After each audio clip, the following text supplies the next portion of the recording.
Goal post change करना अपना घर छोड़ते फायदेमंद रहा कांग्रेस के लिए भी। और जब आप मंदिर सुनील जी आऊंगी, लौटूंगी, सुनील जी लौटूंगी।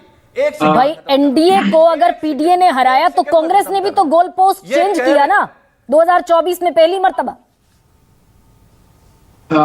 गरिमा जी, उत्तर प्रदेश हो, बिहार हो, महाराष्ट्र हो, व्यापक रूप से समूचे राष्ट्र में जो गठबंधन को जीत मिली है उसमें सबसे बड़ा कंट्रीब्यूशन अगर किसी नेता का है तो वो राहुल गांधी जी का है। राहुल गांधी जी ने इस समाज के अंतिम पंक्ति में खड़े हुए लोगों को इस बात का आभास करा दिया कि असल में सत्ता का प्रतिनिधित्व अगर किसी को करना चाहिए तो वो समाज के अंतिम पंक्ति में खड़े हुए लोगों को करना चाहिए। मैं सुन रहा था अभी अरुण जी को भी और मेरे विद्वान मित्र शलभ मणि जी को भी। अरुण जी से कहना चाहता हूं कि आपने जब इतना बड़ा खुलासा चल हो जा शुरू। केसरिया से मन जोगी हुआ रे, दिल झूमे देखो पतवारा हुआ रे, दिल झूमे देखो पतवारा हुआ रे। हर पल मनाओ केसरी त्योहार। विमल बोलो जुबान केसरी। आज राष्ट्रीय चैनल पर कर दिया कि दलितों का, वंचितों का, माइनॉरिटी का प्रशासन इतना बड़ा दमन कर रहा था तो आप सत्ता की चाशनी में डूबकर क्यों बैठे थे? उनके हक के लिए आप लोगों ने सत्ता क्यों नहीं छोड़ दी? संजय निषाद जी से पूछना चाहता हूं, एक ही मुद्दे को लेकर वो बार बार बात करते थे कि 17 जातियों को शेड्यूल्ड कास्ट, डबल इंजन की सरकार, हम 17 जातियों को शेड्यूल्ड कास्ट का दर्जा दिलाएंगे। उन्होंने तो रैली में भीड़ ये कहकर इकट्ठी की कि अमित शाह साहब इस बात की घोषणा करने वाले, सब लोग इकट्ठे हो जाइए। ये धोखा किसने दिया? शलभ मणि जी, हम नहीं कह रहे, इसमें कोई मुसलमान भी नहीं है। ये क्या कह रहा है? ये रिपोर्ट खुलासा कर रही है मोदी सरकार की, हमारी नहीं।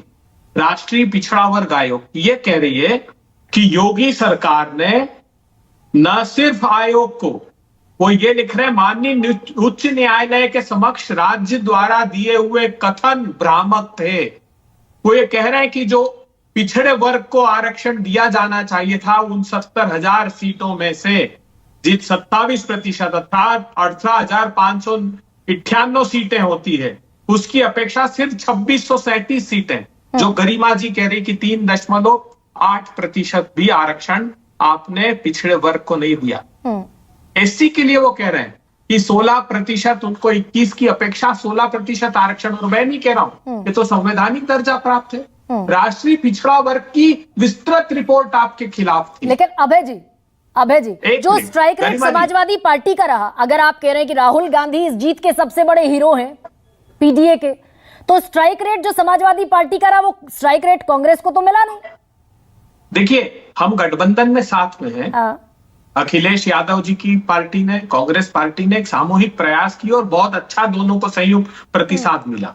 उन्होंने अपेक्षाकृत बहुत ज्यादा सीटें लड़ी, हमने अपेक्षाकृत कमजोर सीटें हमारे हिस्से में आई, लेकिन दृढ़ता से साथ लड़े और आगे 27 में भी साथ लड़ेंगे। अच्छा, मैं ये कह रहा हूँ, यही सवाल पूछने वाली थी मैं। एक मिनट गरिमा जी, हिंदुस्तान में सबसे ज्यादा शेड्यूल्ड कास्ट पर अपराध एक भी मुसलमान नहीं है शलभ मणि जी, उत्तर प्रदेश में हो रहे हैं। मैं नहीं कह रहा हूं, अमित शाह साहब ने रिपोर्ट प्रस्तुत की है, 15,368 अपराध हिंदुस्तान में महिलाओं पर, जिसमें सबसे ज्यादा ओबीसी वर्ग की महिलाएं हैं, 65,774 अपराध किसके कार्यकाल में हुए? आपके कार्यकाल में हुए। एक भी मुसलमान नहीं मरा उत्तर प्रदेश में, जीप से जो रोंद कर मार डाले गए ना, वो एक भी मुसलमान नहीं था। माफ कीजिएगा, आपकी सत्ता की सरपरस्ती में 27 रुपए आमदनी किसानों की कर दी। बरेली की रैली में प्रधानमंत्री जी ने कहा था कि आपकी आमदनी दोगुनी कर दूंगा। कितने मुसलमान वर्ग के लोग हैं उसमें, ये बताइए।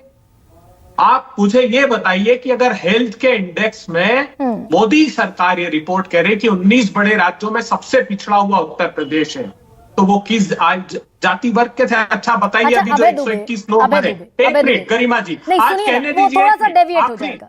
अभी आज रहते हैं, मैं हर बार आपको मौका देती हूं अभय, लेकिन आज रहते हैं इसी मुद्दे पर, ओबीसी, एससी, एसटी और उत्तर प्रदेश।